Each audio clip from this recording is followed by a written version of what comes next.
Hi நண்பர்களே, நலம் 360 சேனலுக்கு உங்கள் அன்போடு வரவேற்கிறேன். இன்றைக்கி நம்ம வீடியோவில் எதை பற்றி பேச போகிறோன்னா, பித்தப்பை கல் கரைக்கும், மாதவிடாய் கோளாறு நீக்கும் கருஞ்சீரகத்தை பற்றி தான் நம்ம பேச போகிறோம்.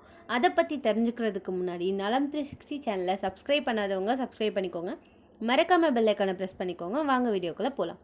கருஞ்சீரகம் இந்த மூலிகை தாவரம் தெற்கு மற்றும் தென்மேற்கு ஆசியாவை தாயகமாக கொண்டது. சமஸ்கிருதத்தில் கிருஷ்ணஜீரகா என்றும் ஆங்கிலத்தில் பிளாக் கியூமின், இந்தியில் காலாஜீரா என்றும் சொல்வார்கள். இறப்பை தவிர மற்ற எல்லா நோய்களையும் குணப்படுத்தக்கூடியது என்று இதை குறிப்பிடுகிறார்கள். நபிகள் நாயகம் யுனானி மருத்துவத்தில் கருஞ்சீரக எண்ணெய் பயன்படுத்தப்படுகிறது. அரபு நாடுகளில் இதை உணவில் சேர்த்து பயன்படுத்துகிறார்கள். பைபிளிலும் கருஞ்சீரகத்தை பற்றிய குறிப்பிருக்கிறது. மருத்துவ குணங்கள் நிறைந்த கருஞ்சீரகத்தின் விதையில் உள்ள தைமோகுயினன் என்னும் வேதிப்பொருள் வேறு எந்த தாவரத்திலும் இல்லை. இது நோய் எதிர்ப்பு சக்தியை தரக்கூடியது. இதில் உடலுக்கு நன்மை செய்யும் கொழுப்பு இருப்பதால் கெட்ட கொழுப்பு குறைய உதவும். மேலும் அமினோ அமிலங்கள், வைட்டமின்கள், கால்சியம், இரும்புச்சத்து போன்றவையும் இதில் உள்ளன. சக்தி வாய்ந்த ஆன்டி ஆக்சிடென்ட் ஆக செயல்பட்டு கருஞ்சீரகம் வீக்கம் தணிக்க உதவும். ஆஸ்துமா, சுவாச பிரச்சனைகள் நெருங்காமல் உடலுக்கு எதிர்ப்பு சக்தியை தரும். இதய நோய், புற்றுநோய் போன்றவற்றை குணப்படுத்தும் அளவுக்கு சக்தி வாய்ந்ததாக கருஞ்சீரகம் கருதப்படுகிறது. இது எலும்பு மஜ்ஜை உற்பத்தியை சீராக்கி புற்றுநோய் கட்டிகள் ஏற்படாதபடி பாதுகாக்கும். குறிப்பாக கணைய புற்றுநோயை கட்டுப்படுத்துவதில் பெரும் பங்கு வகிக்கிறது. மிகச் சாதாரணமாக பலரையும் பாடாகப்படுத்தி வரும் மூக்கடைப்புக்கு இது நல்ல மருந்து. ஒரு டீஸ்பூன் கருஞ்சீரக பொடியை 50 மில்லி தேங்காய் எண்ணெய் சேர்த்து சூடாக்கி அதில் 2 சொட்டு மூக்கில் விட்டால் மூக்கடைப்பு விலகும். ஒரு டீஸ்பூன் கருஞ்சீரக பொடியை வெந்நீர், தேன் கலந்து பருகினால் சிறுநீரக கற்களும் பித்தப்பை கற்களும் கரையும். இதை காலை மாலை 2 வேளையும் சாப்பிட்டு வர வேண்டியது அவசியம்.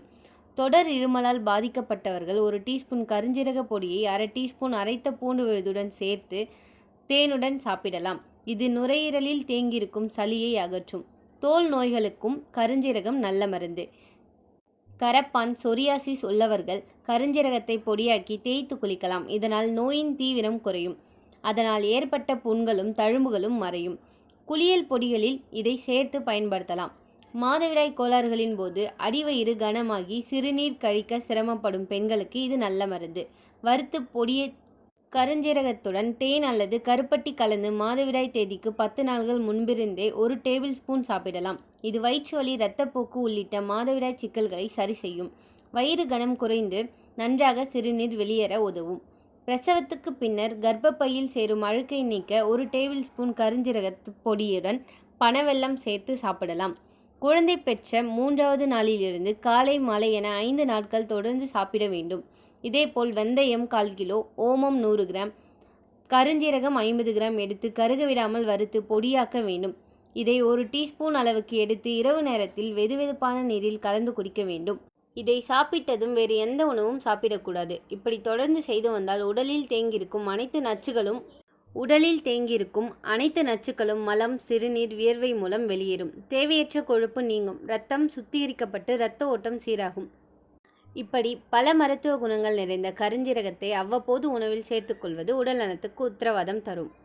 இந்த வீடியோ உங்களுக்கு பிடிச்சிருந்துச்சுன்னா லைக் பண்ணுங்கள், ஷேர் பண்ணுங்கள், மறக்காமல் நம்ம சேனலை சப்ஸ்கிரைப் பண்ணுங்கள். பை.